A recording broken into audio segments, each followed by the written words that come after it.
Hey, okay, so this is a follow-up to my video from yesterday where we were talking about using this great site called Kapwing in order to put captions on your videos.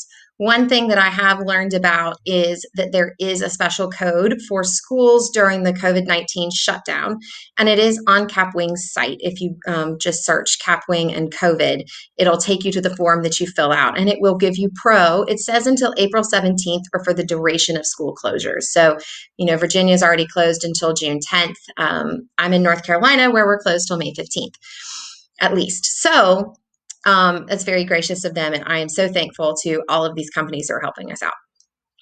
All right, so here we are where we've embedded a sign language interpreter into this video here. And now we've gone through to add captions.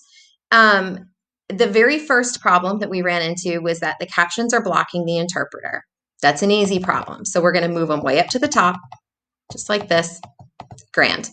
Now it's out of the way of the interpreter. It's still accessible where it is, not a problem. The other thing is that the type is a little bit big. You can take it down. That's not a big deal. So we took it down to 14. It's really fine. Getting down into 12, you might be getting a little bit small if somebody also has a visual impairment. And remember, this is all about accessibility. So we need to take all of those things into consideration. All right. So then we start to get into fixing the errors. This video has a ton of errors in the transcription. It has huge chunks of time that are just flat missing. Lots of instruction taking place, no captions at all. Not wrong captions, literally none. So it was figuring out, all right, well, what do we do for this? So the solution really became listen and correct. And there's the very first line, there's an easy error to fix. So here we go.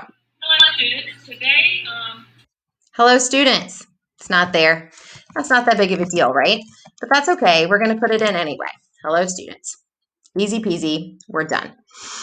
So the problem starts becoming when we have these huge chunks of information missing. And one of the ways that you can tell where something is missing is that these are timestamps that correlate to where you are at in the video.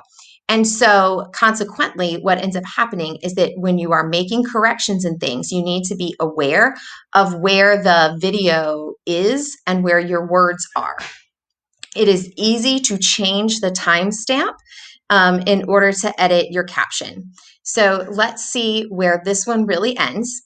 Hello, students. Today we're going to learn about counting atoms. Okay, today we're going to learn about counting atoms. Really, that should stay up there until 1738 because that's when she stops talking about it. Balancing chemical equations. And balancing chemical equations. That wasn't up there, but really it runs through until here. So we're going to add it in. So easy, right? My internet is being a little bit slow today. I think that every teacher in the United States is on here, so it's making it be a little bit glitchy. Okay, while the internet is deciding to catch up with us, I want to come down and highlight areas where I'm seeing larger chunks of text missing and talk about ways that you can account for that. Always when you are editing, make sure that your time start and stop are going to correlate with when the teacher is starting and stopping her speech. Otherwise, it just looks kind of funky. Here is a 3-second lag time here where there's information missing. I have others that are more like 14 seconds where information is missing. And I wanted to highlight those a little bit because that's a pretty big, okay, here we go. So look here between 2:33 and 2:49. Now I have already completed editing this video, so I've already gone through and done all of this. So that's why I'm able to say like, this is where it is. And you're going to see things that I have left incorrect just because, like I said, I've already done it. So let's go down here and it ends at 2:33.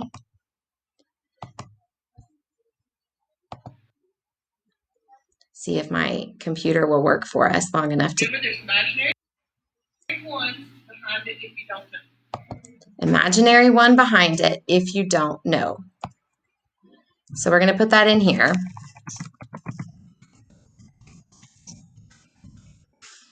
But it's not quite done yet because this one went to 233. Remember, there's imaginary ones behind it if you don't know. There, 235 when she finished saying that. So we're going to set to current time. All right, let's see what happens next. All right, let's see what elements we have. We have magnesium, we have sulfur, and we have oxygen. Y'all, look how much is missing. That's a ton, right? Okay, so you can just type all that in here and here and click your current times and to start. But you're going to start to get these huge just walls of text.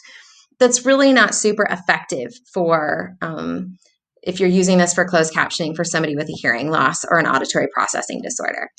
So if you scroll all the way to the bottom, we have add subtitle down here. So obviously, we're talking about our subtitle starting at timestamp. Let's go back and find it, 2:35:35. So I'm going to go back 5 seconds and find where I left off. Pause. Let's see what elements we have. Try again, 5 seconds back. There's imaginary ones behind it if you don't know. Pause. Okay, that's where I want my next caption bar to start. So I'm going to come back down here to this new one I just made and set the start time. This is the start time. This is the end time to the current time. Boom. Okay. I'm obviously not going to have it last till the end of the video. I don't know how long it's going to last, but we'll just leave it right there. And then we would multiply. But we're going to come back here. Let's see what elements we have. So, and then I'll just start captioning it. So let's see what elements we have here. And this is where your high school typing class super duper comes into play.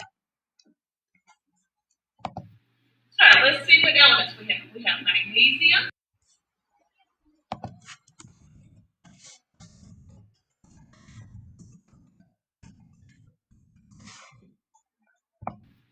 All right, let's see what elements we have. We have magnesium, we have sulfur, and we have oxygen.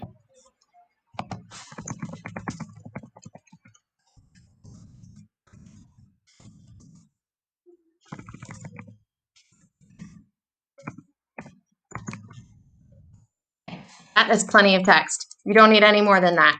So I'm going to come back in and I'm going to figure out where my stopping point was. All right, let's see what elements we have. We have magnesium. Get ready to hit pause as soon as she finishes saying oxygen. Sulfur, and we have oxygen. Pause. Okay. Now I'm going to come down here. I'm going to make that be my current time. Now I need another bar because remember where we were missing information was at, I keep pointing to the screen like you can see me, at 2:49. Well, we just stopped at 2:44. So we need more information. We need to go from 2:44 to at least 2:49. It may take 1 bar, it may take 3. We're going to find out, right? So let's find out. Okay, so that 2 distributes 30. Okay, so that 2 distributes 32 magnesium, 2 sulfurs, and then we would multiply 2 times 4. All right, that's too much, but then we caught up. So we have 2 magnesium, 2 sulfurs, and then it should catch up at that point. So let's see what happens. Here we go. Okay, so that 2 distributes 32 magnesium, 2 sulfurs. Stop. That multiplied 2 times 4/8, that's not right because we just finished writing sulfurs. So I'm going to set this to my end time. Okay. And I'm going to come back up to where that is written. Hit play. And then we would now start that. Do you see what I'm doing? Match up what she is saying to the timestamp. multiply 2 times 4. All right. So let's come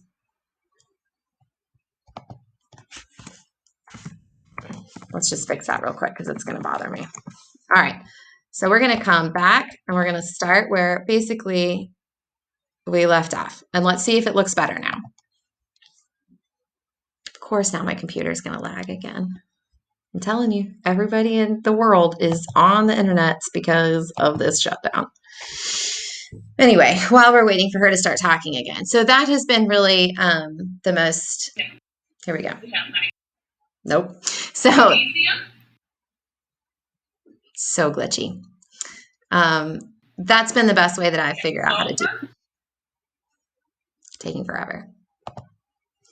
And then once you're done with all of your edits, you just come over here and click create.